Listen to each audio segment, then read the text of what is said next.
right. So I'm here today with Robert Genito, the CEO of Genito, which is the company behind Wall of Coins. How are you doing tonight, Robert? I'm good. I'm relaxed. Yeah, you look like you're. Looks like we're joining you for dinner tonight, huh? Yes, I'm with family for dinner, and they say I'm with family for dinner, and Hmm.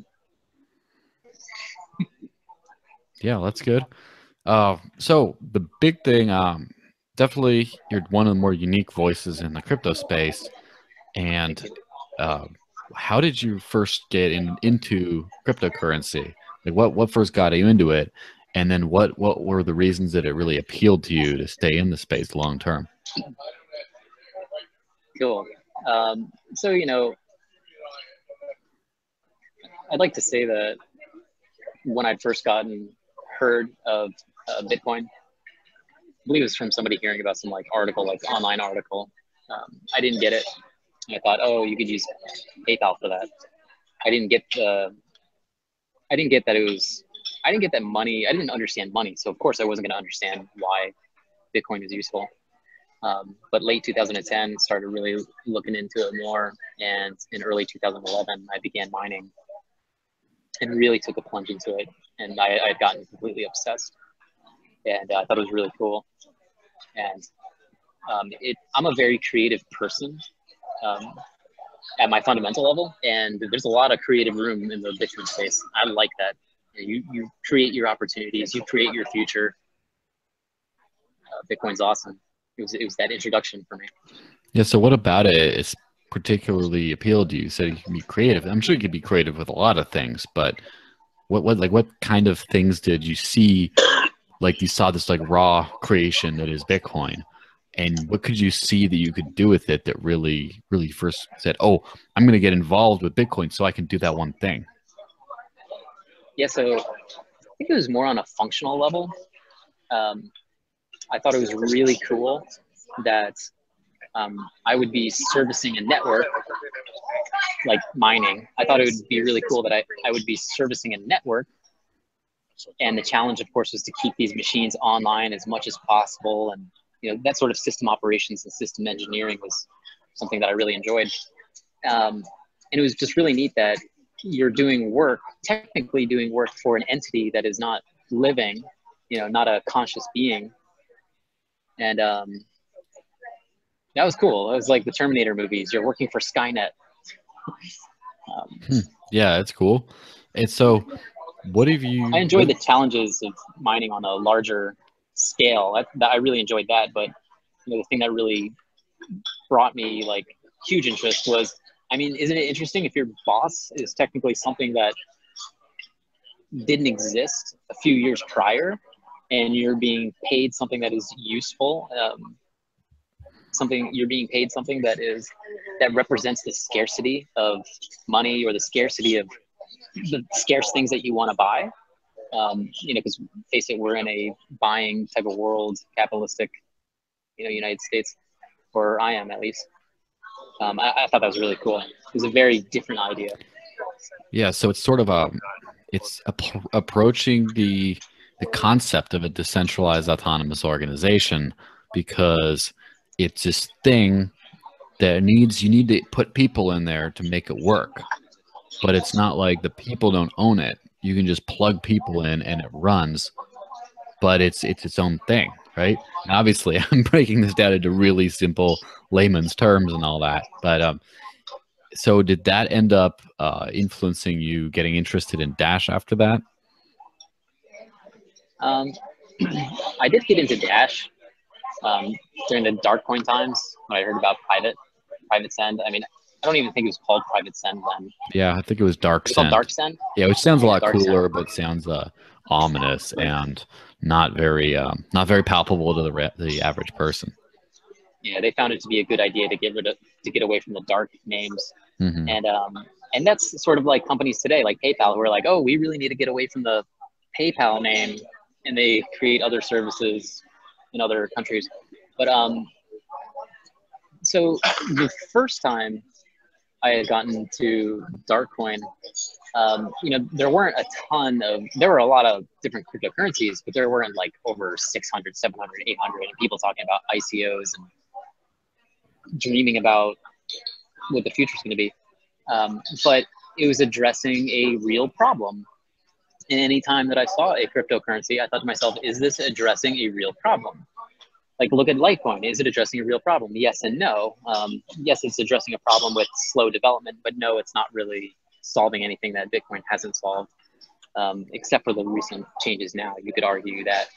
But dark coin, now Dash coin, the dark send, the private mixing, that solved the problem where, hey, if somebody wants to be private and not know where their funds are coming from, why not? Oh, Yeah. it pisses off and freaks out some people. Well, so what? It pisses off people who want control and want to know everything. Okay, well, fine. But it solved the problem to give people this, and I think that's good. If you are unknowingly 1 degree away from a criminal, it's good information for somebody to talk with you, to perhaps protect somebody that was harmed with money or whatever. But at the same time, if you're unaware of that, you shouldn't have to waste your time. Like, I'm trying not to get too specific because it's really broad. Yeah, of what can course. happen. But hey, if you feel safe using the currency, you'll use it. If you're somebody using Bitcoin and you think, well, I don't know, like these Bitcoins, what if I'm getting some Bitcoin from like a terrorist or whatever? Suddenly you have a overly paranoid user afraid to use the system. Yeah, you're describing what they call fungibility, right? Whereas one unit of currency is just the same as another; it's interchangeable. And I mean, some cash is notably fungible, except sometimes you can have like an old coin that's like really valuable because it's minted so long ago, back when they still had like, they're doing like lead nickels or whatever like that. Whatever it is they got, or was it lead pennies? And then it loses a little bit of its fungibility. And the same thing, like, see Satoshi's Hoard, that big pot of Bitcoin from Bitcoin's creator that just hasn't moved. Do you think someone would pay more for one of those Bitcoins than the market value? I sure would. Just be like, I got some of Satoshi's coins. And so that's that kind of that's that erasure. So it seems like when you've been involved with the crypto space. I'm sorry, let me say one thing though. Go ahead. Because people say this about cash all the time. Fiat currency, US dollar, it's not as anonymous as people think. I do want to say that completely. Like, for example, if you're in a casino, right? So the casinos are following those serial numbers on the dollars to track like your winnings. Are they paying you too much? Are they not paying you as much? Casinos, I'm not an expert in the casino world, but because, I want to say that, I could definitely show some of my ignorance here.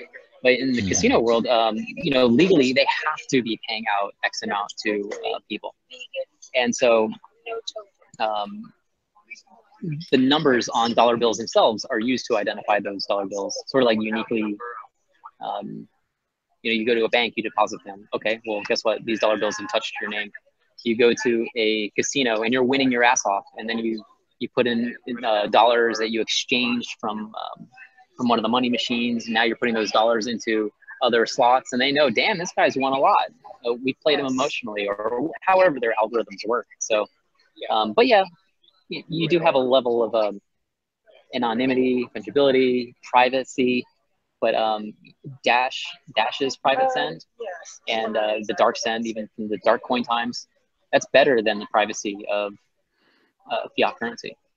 Yeah, so it seems like for someone so involved in this world of cryptocurrency, you seem to be involved heavily in the fiat currency part of cryptocurrency, right? Where the two meet, right? Is in how do you get people to buy cryptocurrency with fiat currency, or vice versa? And why are you involved in that spot? Because I could see that area needed a lot of help. That's why. Yeah, so it's a problem solving thing, right? Yeah, and there are many problems associated with it, and a lot of these problems are really exposing problems that are owned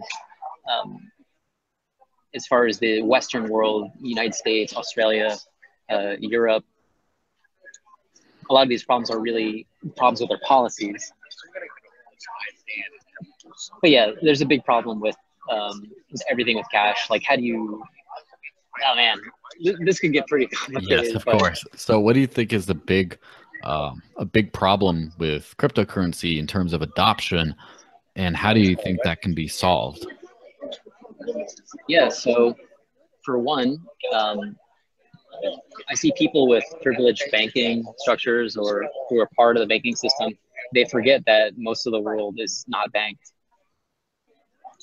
and that's the problem. The people who have the means to hire others and lead projects to push a Bitcoin industry or to push a cryptocurrency industry, they're so used to and programmed by working with the current monetary system and the electronic system that they insist to connect Bitcoin or to connect Dash or connect whatever. They insist to connect this with this ACH system so people can purchase cryptocurrency with ACH transfers. And it's all in all, the experience is only as good as those ACH transfers themselves. Now, what about people who don't have access to banking or they don't want it? That's a huge part of the world, and the world does not run on humanity at its fundamental level does not run on banking rules. I mean, just look at World War II times. Look at wars before World War II. The humanity in the world, they run off what is really scarce in our world, food, etc. And so because of this, using money is something very fundamental to people, but not using money in the sense of credit cards, wire transfers, online banking. Sure, most of the world is online, but the unbanked world is an area that I really see is. I could go on a lot with this, man. Yeah, so it's a bridge to the unbanked because crypto serves the unbanked, but how do the unbanked get some? Okay, so the unbanked, that is the fundamental layer where you get to the next step, banks, and you're managing your money and paying bills and etc. So you have to solve the most fundamental layers first. Like with health, you have to solve the most fundamental layers, or everything superficial doesn't matter. And that's what my approach had been with fiat and cryptocurrency conversions. Yeah, how is I know you started mostly Bitcoin-based business, right? Well, Coins dealt mostly with buying Bitcoin for cash. But how has that changed with adding Dash into the mix? Have you seen Dash become more popular than its market share relative to Bitcoin? Less? Have you seen different kind of behavior in getting Dash? Has having Dash in Wall of Coins kind of changed your perspective on anything? Okay, so no, having Dash in Wall of Coins hasn't changed my perspective, but Dash being around with their governance layer and etc. has really changed my personal perspective. Just like, oh great, something like this is here today. But I definitely like to tell you, when you look at the Dash volume versus the USD versus the Bitcoin volume, right? This is a hard thing to calculate anyways, and we don't have the most accurate means to do this. And many exchanges fake their volume anyways. You could be part of a cryptocurrency and pay Poloniex to fake your crypto amount, or pay. People don't like to hear this, but this is the truth. So how do we determine what volume is what? Let's just say Dash to Bitcoin. Let's say Dash is between 1 to 3%, 1 to 5% of the daily volume of all cryptocurrencies, right? Or 1 to 5% compared to Bitcoin. Okay. Let's say Bitcoin's 100. So what I've noticed with Wall of Coins is that the percentage of people who are doing Dash is almost consistently no less than 15% of what people are doing with Bitcoin in the cash world, even as high as half of our Bitcoin volume. And Dash has even surpassed our Bitcoin volume. Why do you think that is? Yeah. there's a lot of ideas floating around behind that. One is with the growing use cases, not use cases, but people are hearing a lot about Dash, for one. For two, people who are buying Bitcoin from Wall of Coins, whether for investment purposes, they have a lot of questions to our team like, well, you added something called Dash, and tell us more about this. Like, you can't tell them to go Google it, so we'll tell them. Also,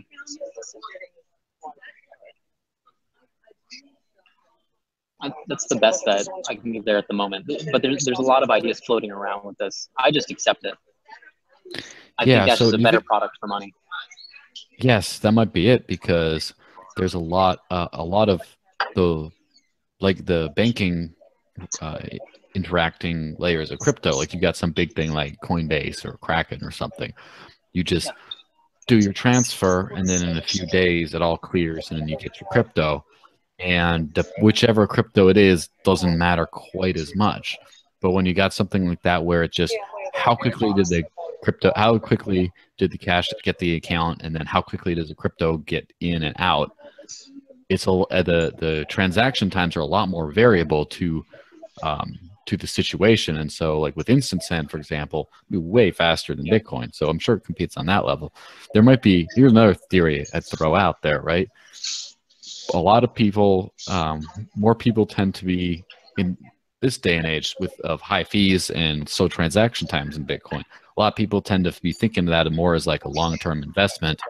And a lot of people trying to get Dash would be more, well, let's see how I can get it in and use it.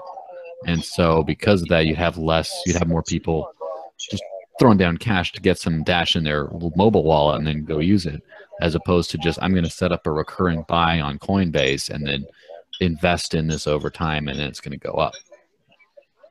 Well, when people are buying cryptocurrency for the first time, they're very emotional about their money, and a lot of fears come up because there's a lot of unknown. So a lot of fear, right? And when you're somebody buying into the Bitcoin experience for the first time, it's a rather crazy experience.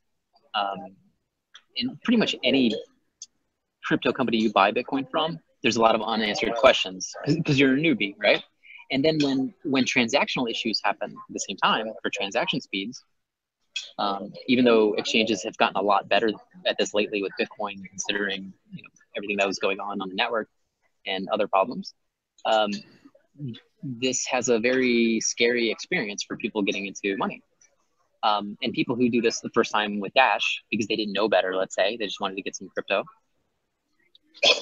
they receive the Dash from Wall Coins very quickly. They make a payment 2 minutes later, instant send is sent to their wallet, and they have a great experience. And then they say, oh, you know what, I'm meaning to get some Bitcoin too, or vice versa. And then with Bitcoin, it's a completely different story. It's okay, 2 minutes later, okay, my order's coming out. Okay, why can't I spend this? Like, this thing is telling me it's not confirmed yet, or whatever. Yeah, so it's like because Wall Coins is a more raw experience, you tend to see the cryptos for what they are, rather than just, oh, you look at the stats and it says, well, this is slower, and that isn't. Yeah. So what's the next big step for Wall of Coins? I mean, you've already gotten a variety of different payment methods. You've already got 2 cryptocurrencies you could buy for cash, right? And yeah, and then that's pretty good. What's going on next? Okay, so recently Jax had announced a partnership with Wall of Coins and many other individuals, many other companies, and as well, we've been pretty communicating to the community about Wall of Coins integrating with the Dash wallet for Android. So in a nutshell, our next area, we have a lot of big stuff coming up on our timeline that just drives me nuts, that I just want everybody to know right now. I want it to be manifested right now. But the next big area truly is wallets, wallet integrations. A lot of these wallets, project leaders, and a lot of these individuals who've been putting wallets together for the longest time, about a year ago, they all started waking up and realizing, oh, we have to work with these other companies. We need to give people an easy way to buy crypto. I mean, Kraken, what was it, 6 months ago or less than 6 months ago? Kraken announced buying Gladera, right? Now, so I don't know the insides of Kraken or anything like that, but I can bet you they saw this is something valuable and novel that is necessary, right? People need to be able to buy directly from the wallet. People need to be able to buy directly from the wallet because people are already in the mindset that they're going to load up their wallet. You load up your cell phone, you load up your wallet, right? And the only way any of these wallets are going to be able to do it instantly, quote, or close to instant, is with wallet coins. All the other options, you wait a day, you wait 2 days, you could wait a week because of compliance, etc. Yeah, and that's issues with the old financial system, right? Because I mean, I'm sure sometimes some banks can do Oh no, certain. they're not issues. They're not Yes. issues with the financial system. They're issues with how, let's say the United States, for example, it's issue with how fraud is treated in the United States. In the United States, if you're, let's say, you're a buyer, and there's chargebacks and etc., and ultimately the business gets screwed. In China, for example, like Alipay or 支付宝, that system, you pay someone with it, and the person who's receiving money doesn't have to worry about chargebacks. Instead, and this is what I've heard from many Chinese individuals. I've never used Alipay myself. And I couldn't believe this. I said, what do you mean there aren't chargebacks? So the whole compliance area is, yes, you have a lot of fear for terrorism. You got to make sure that obviously you're not dealing with criminals or your ass is paying a bunch of fines or in deep trouble. And two, there's just so much fraud. There's people who are being ripped off into. There's just a lot of fraud. Let's put it that way. So a lot of it is not because of the money system itself, but it's because of how people treat the money system. Like if you hear one of your buddies got scammed, you want to help your buddy, right? Yes, of course. But what Bitcoin has introduced is, hey, once that money goes there, it goes there. So the responsibility is in the person sending money. The person, they have to, when you're using crypto, you are under a new mindset. And the mindset is you're responsible for your money and you're responsible for who you pay. Right? Yes, in the world we live in now, we're not responsible for who we pay. Sure feels good, but it's a lot like having parents that are always there to govern us and etc.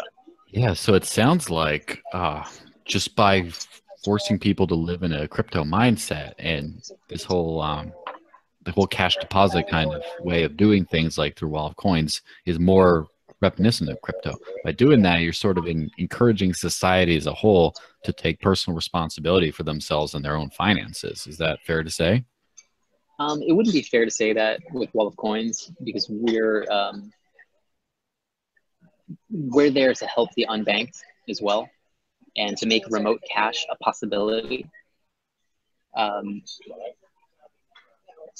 What I say previously just relates to the issues, the issues with fraud and scams and how the Bitcoin money system or crypto money system differs from, using credit cards or using ACH transfers.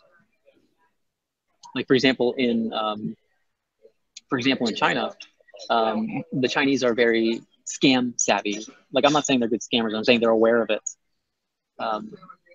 Like for example, when you go to a meat market, not every meat market, but many meat markets you go to, they want to see the meat cut in front of them. They want to see the animal killed and everything. They don't want any, meat items glued together. They don't want a scam product. They want a good product. And that's also when it comes to financial scams. If you were scammed in China, it's a very shameful thing. You don't want to run to the bank and say, hey, that company totally screwed me.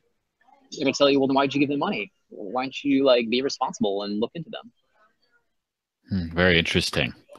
Well, this has been a very enlightening chat. I'll let you get back to your dinner now. And thanks a bunch for helping me out. Yeah, I don't have any dinner at the moment. Well, future dinner. Yeah, great. Cool, man. All Thank right. you. Yep. Thanks again. Have a good one. Take care.